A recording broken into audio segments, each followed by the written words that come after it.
24x7 ताजा समाचार समस्त दर्शक के জানাচ্ছি আন্তরিক শুভেচ্ছা। Exclusive jewellery collection DTC London द्वारा best showroom award winner R Agarwal jewellers, Kolkata Jaipur के बाद अब रौरकेला में भी आर अग्रवाल ज्वेलर्स, रिश्ता भरोसे का।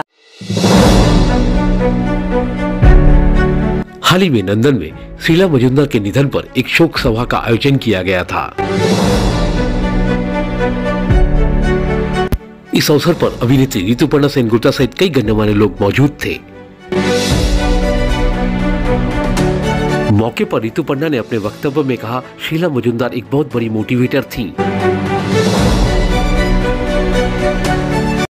আসলে আমার খুব একটা বেশি কিছু বলার নেই, শুধুমাত্র সিনেমা থেকে অনেক ধন্যবাদ জানাবো যে তারা এই অনুষ্ঠানটি আজকে উদ্যোগ নিয়ে করলেন এবং তার জন্য বিশেষ ধন্যবাদ জানাবো রেশমি মিত্র পরিচালককে এবং আমাদের সিনেমা থেকে অজয়দা।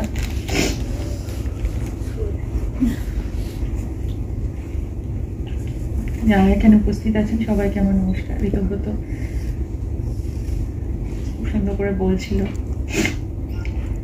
আর সিরাদি পরিবারে যারা এখানে উপস্থিত আছেন তাদের সবাইকে আমি আন্তরিক ভালোবাসা জানাই। কারণ সিরাদি পরিবার তো শুধু তার স্বামী আপনি এখানে আছেন, ছেলে আছে নীল পাখি, মানে সোহেল, সিলারি ওকে আদর করে এটা বলেই ডাকতেন, একদম সবসময় ওকে নীল পাখি বলে।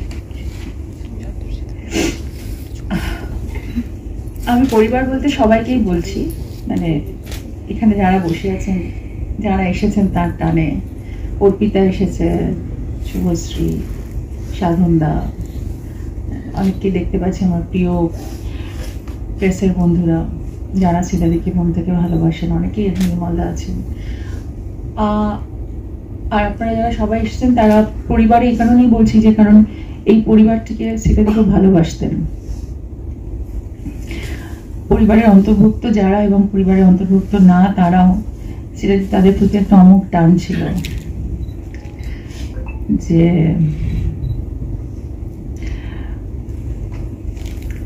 চৈতিদি আজকে একটা খুব ইম্পর্টেন্ট কথা বললো যেটা I think I should repeat.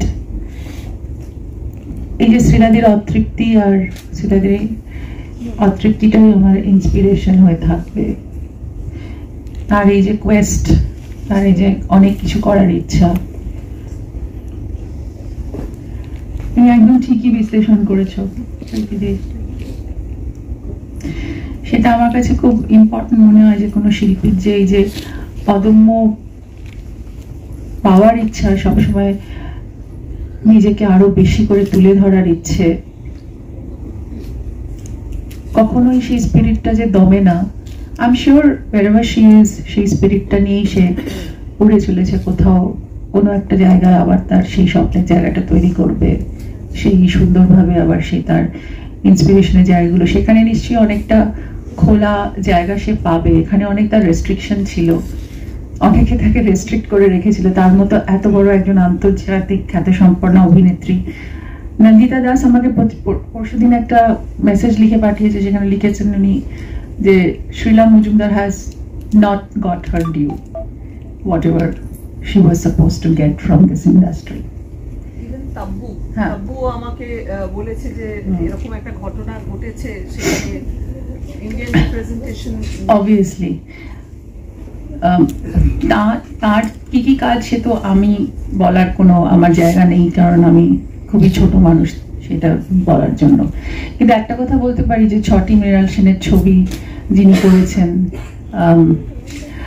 Shyam Benegal, MS Sathu, প্রকাশ ঝা, যাদের যেসব পরিচালকদের সাথে, এইসব পরিচালকদের সাথে উনি কাজ করেছিলেন, ইরফান খানের মতো একটা, শাবানা আজমি, তারপর অপর্ণা সেনের মতো পরিচালক, তো এত কিছু যার কৃতিত্ব ছিল, হয়তো তার এই ইন্ডাস্ট্রি থেকে আর একটু বেশি এক্সপেকটেশন ছিল যেগুলো হয়তো ফুলফিল হয়নি। কিন্তু ঠিক আছে, আমরা শীলা মজুমদারকে যতটাই পেয়েছি ততটাই আমাদের কাছে বিরাট প্রাপ্তির জায়গা। তো সেখান থেকে দাঁড়িয়ে থেকে আমার মনে হয় যে as she rightly said that we should celebrate her. Shabana Azmi খুবই দুঃখ জানিয়েছেন ওনার জন্য।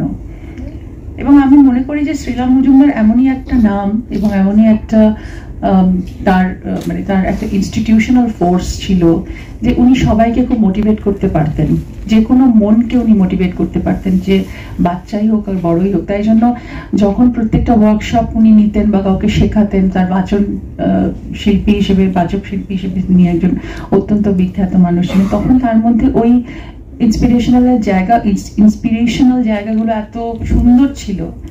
আমার সঙ্গে সম্পর্কের কথাটা তো সবাই জানে, আমাকে ছোট বোনের থেকেও বেশি ভালোবাসতেন এবং সবসময় বলতো তুমি থামবে না, কখনো দমে যাবে না, সবসময় এগিয়ে যাবে, জানবে তোমার সামনে পথের অনেক অবরোধ আসবে কিন্তু তুমি সেগুলোকে সবগুলো সরিয়ে দিতে পারবে। সেটাই ছিল তার আমাকে বলে যাওয়া, এবং সেটা আমি ফলো করবো যতদিন থাকবো। এবং ওই ছোট ছোট যেমন রেশমি আরো ভালো করে বলতে পারবে, হয়তো রেশমি বলেছে, কারণ রেশমি শ্রীলাদিকে অনেক কাছ থেকে আরো অনেক ডিপলি অনুভব করেছে, ফিল করেছে, এবং রেশমিও জানে যে বল সবগুলো মাইন্ডকে she could motivate so well, যে একটা বাচ্চার সঙ্গেও শ্রীলাদি খুব সুন্দর করে মিশতে পারতেন এবং একজন অ্যাডাল্টের সাথেও সেভাবে। তো তার কমিউনিকেশন স্কিলটা খুব ভালো ছিল এবং তার অসম্ভব মানে এই যে ইচ্ছা, ভালো করার ইচ্ছা। হসপিটালের বেডে শুয়ে বলেছিল 30 দিন আমাকে ডাক্তার বলেছে আমি ঠিক হয়ে যাব, তারপর শোন অনেক কাজ আছে কিন্তু তুই কিন্তু ওটা করে নিবি, ওই স্ক্রিপ্টটা শুনে নিবি, তারপরে আমার সঙ্গে বসবি, তারপরে এইটা করব, তারপরে প্রোগ্রাম করতে হবে। আমি খুব আনন্দ পেয়েছিলাম যে লাস্ট ইয়ারে শ্রীলাদি আমেরিকাতে গিয়ে মৃণাল সেনের সেন্টেনারির একটা অনুষ্ঠানকে প্রেজেন্ট করতে পেরেছিলেন। সো আর রেশমিও ছিল সেখানে, and we could actually do a little bit with her. Exactly. ওই প্রোগ্রামটাই সবচেয়ে বেশি আগের বছর সাকসেসফুল প্রোগ্রাম এবং সবচেয়ে বেশি মানে এনএবিসির একটা, আমাকে ইনফ্যাক্ট এই প্রোগ্রামটা আমি খুব দায়িত্ব নিয়ে বলেছিলাম যে এই প্রোগ্রামটা হোক এবং এটা একটা খুব মাইলস্টোন প্রোগ্রাম হবে, শ্রীলা মজুমদার আসবেন। তো পরে আমাকে সবাই এনএবিসি থেকে থ্যাংক করেছিল যে এইটা আপনি বলেছিলেন এবং এই অনুষ্ঠানটা আমরা করতে পেরেছি বলে আমরা খুব ভালো লেগেছে। এবং সেই অনুষ্ঠানে আমাদের দুজন খুব প্রিয় মানুষ ছিলেন বলবো, শ্রীলাদি এবং গৌতম হালদার, যারা হঠাৎ করেই ছেড়ে চলে গেলেন আমাদের থেকে। আমি বেশি সময় আর কিছু কথা বলবো না, এই একটা কথাই বলতে চাই যে আমি জানি আজকে আবদি এখানে শ্রীলাদির হাজবেন্ড আছেন, উনি জানেন উনি কি হারিয়েছেন এবং অবশ্যই অনেক স্মৃতির কথা আবদি সেদিন বলছিল শ্রীলাদি সম্বন্ধে, কত কিছু জানলাম যে একজন অভিনেত্রী এবং জার্নালিস্টের কম্বিনেশনে কত সুন্দর, কত ভাবনা তৈরি হয়, কত সুন্দর একটা টুগেদারনেস তৈরি হয় এত বছরের। So I mean, I think they had a very cherished life. And শ্রীলাদির যে যোগ্য পুত্র এখানে আছে সোহেল, ও শ্রীলাদি সবসময় বলতো জানিস তো নীল পাখির এটা হয়েছে, নীল পাখির, তাই আমি ওকে বলছিলাম দেখ তোকে শ্রীলাদি যে আদর করে বাবলা বলে ডাকতো, কিন্তু সবসময় you will understand that she is just being there with you, because সবসময় বলতো, মানে একটা ভীষণ উইক পয়েন্ট ছিল নীল পাখি। কেন আজকে কথাটা তুললাম, কারণ ক্যারিয়ারের অনেকটা স্যাক্রিফাইস করে দিয়েছিল ওর জন্য। হয়তো আজকে সে মুম্বাইতে বা আরো ইন্টারন্যাশনাল জায়গায় হয়তো আরো অনেক কিছু বড় মাপের জায়গায় চলে যেত, কিন্তু অনেকটা পরিবারকে সঙ্গ দেবে বলে ফিরে এসেছিল। যাই হোক, আমি আজকে একটা খুব ভালো ছবি ওখানে দেখানো হবে, শ্রীলা মজুমদার যেখানে অত্যন্ত সুন্দর একটা কাজ করেছেন। আপনারা মনে রাখবেন যে এই শিল্পী আমাদের সাথে সবসময় আছে, থাকবে চিরদিনের জন্য। এবং শ্রীলা মজুমদার সম্বন্ধে আপনারা সবাই কিছু লিখবেন, যাদের যা ইচ্ছে, ছবি দেখে বা যারা আপনারা এক্সপিরিয়েন্স করেছেন ওনার কাজ, তাহলে সেইটা উনি খুব পছন্দ করতেন যে আমার সম্বন্ধে কে কি বললো, আমাকে অভিনেত্রী হিসেবে কে কিরকম ভাবে দেখে। তো উনি খুব আনন্দ পাবেন তাহলে আপনারা যদি ফিরে গিয়ে ওনার সম্বন্ধে আপনাদের সোশ্যাল হ্যান্ডেলে কিছু লেখেন, এবং সিনেমা থেকে সম্বন্ধেও কিছু লিখবেন, কারণ এরা অত্যন্ত পুরনো একটি অর্গানাইজেশন যারা সবসময় চায় ভালো কিছু কাজ করার, এবং যেই মানুষদের পাশে অনেকে হয়তো সেই রকম একটা মানে কেয়ার দেন না, তার সিনেমা থেকে কিন্তু সেই সব ছবি বা সেই সব আর্টিস্টদের কিন্তু খুবই তাদের পাশে দাঁড়ান, এবং আমার খুব ভাল লাগে সেটা। আর রিসেন্টলি শ্রীলাদি কৌশিক গাঙ্গুলির পালান করে গেছিলেন এবং আমি খুব খুশি যে কৌশিক গাঙ্গুলির মতো পরিচালক শ্রীলাদির সঙ্গে শেষ কাজটা করেছিল। আর এরপরেও শ্রীলাদির সঙ্গে আমার কিছু ছবি আছে যেগুলো রিলিজ হবে, আশা করব সেগুলো আপনারা এনজয় করবেন, ভালো থাকবেন। Thank you. ब्यूरो रिपोर्ट 24/7 ताजा समाचार। Exclusive jewellery collection DTC London द्वारा best showroom award winner R Agarwal jewellers, Kolkata Jaipur के बाद अब रौरकेला में भी आर अग्रवाल ज्वेलर्स, रिश्ता भरोसे का। 24/7 ताजा समाचार के सभी दर्शकों को साधना सरगम का नमस्कार।